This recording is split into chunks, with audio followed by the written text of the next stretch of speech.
भामटा picture पाहिलाय, दुसरे picture पाहिलेत, पण हा मंचरचा भामटा फक्त काही उदाहरणं पुरवण्यासाठी तुमच्या समोर मांडणार आहे। कागदाचे गठ्ठे पत्रकार बांधवांनो, ही नुसती कागद नाही। माझ्याकडे मी स्वतः काही बोलणार नाही।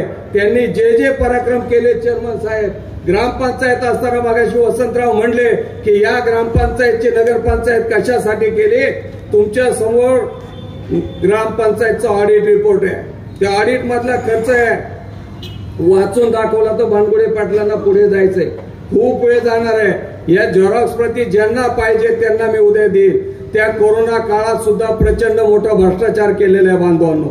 जी आपली या ठिकाणी छत्रपती शिवाजी महाराजांच्या स्मारकाची वेस बांधली, त्या वेसीसाठी सुद्धा लोकांकडनं पैसे जमा केले, पण त्याचा हिशोब आजपर्यंत दिलेला नाही। त्याच्यात सुद्धा मोठा गोंधळ आहे।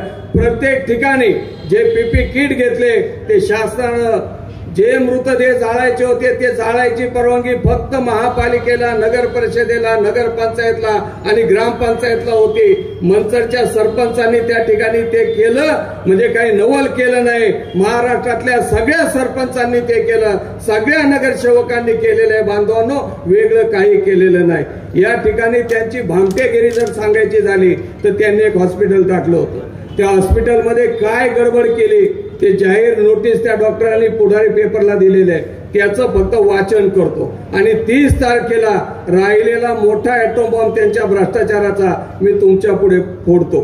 जाहीर नोटीस आमच्या असेल डॉक्टर सागर ज्ञानेश्वर गांजळे, कुणाला फसवलंय? डॉक्टर गांजळेंना, आपल्याच भावकीतल्या माणसांना।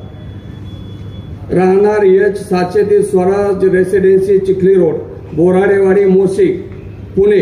सदर जाहीर नोटिसेद्वारे तमाम जनतेस कळवण्यात येते की हे नोटिसे 11 सप्टेंबर 2022 आमचे असेल श्री दत्तात्रय दशरथ गांजाळे यांनी भागीदारीमध्ये, तसेच श्री सदाकाली बशारत अली सय्यद यांनी भागीदारीमध्ये Shatayu hospital multi speciality hospital ALP हा व्यवसाय करत आहेत, परंतु शतायू हॉस्पिटल मंचर आंबेगाव रुग्णालयाचा परवाना आमच्या असेल डॉक्टर सागर ज्ञानेश्वर गांजाळे यांच्या नावाने आहे।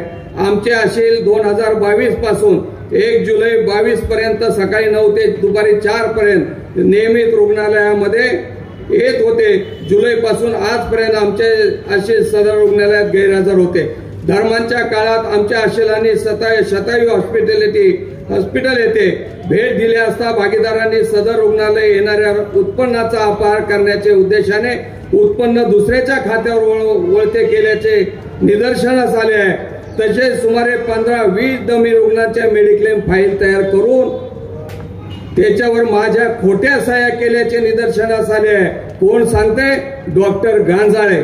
खोटे मेडिक्लेम केले, स्वतःच्या नात्यातल्या माणसांचे केलेले आणि लाखो रुपये या खोट्या मेडिक्लेमचे पैसे या भामट्याने लाटलेले आहेत बांधवांनो। राजाराम बानखेल यांचा त्याच्याशी वैयक्तिक वाद नाही, भावकीचा नाही, सोयरिकीचा नाही, पण जो जनतेला लुटतो, जो जनतेचा दुश्मन आहे तो राजाराम बानखेल यांचा दुश्मन आहे बांधवांनो।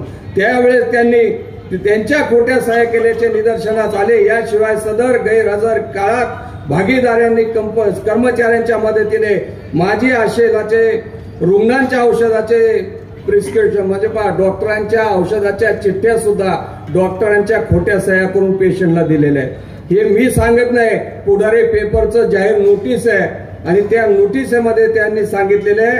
हे सगळं निदर्शनास आल्यामुळे आमच्या असेल गैरहजर असलेल्या काळात उपस्थितीत आलेल्या काळातील दुपारी 4 नंतरच्या वेळेस शरयू हॉस्पिटलमध्ये काही गैरव्यवहार झाला असल्यास त्यास वर नमूद भागीदार त्यांचे साथीदार जबाबदार राहतील याची नोंद घ्यावी, हे नोटीस आहे। म्हणजे असा भामटेपणा आहे। आणि बाकीचे व्यवहार सांगायला गेलं तर वसंतराव बानखेले या ठिकाणी आहेत, अनेक मंचरचे प्रमुख पदाधिकारी आहेत। फक्त रेल्वेच्या किचनमध्ये काय झालंय, किती गोंधळ आहे, किती घोटाळा आहे, त्याची आकडेवारी सुद्धा मी 30 तारखेला देईल बांधवांनो। मग अशा लोकांच्या हातात नगरपंचायत द्यायची की दुसऱ्या बाजूला स्वच्छ चारित्र्याचे, उच्च शिक्षित आणि मंचरशी प्रामाणिक राहणारे माणसं आम्ही दिलेले आहेत। विचार करण्याची वेळ आता तुमची आहे। मंचरकरांनो विचार करा आणि निश्चित पद्धतीनं तुतारी आणि मशालीच्या चिन्हावरती आपण आपलं बटन दाबायचं आहे आणि 2 तारखेला हे मंचर महाविकास आघाडीच्या हातामध्ये द्यायचं एवढीच विनंती करतो आणि थांबतो. जय हिंद, जय महाराष्ट्र.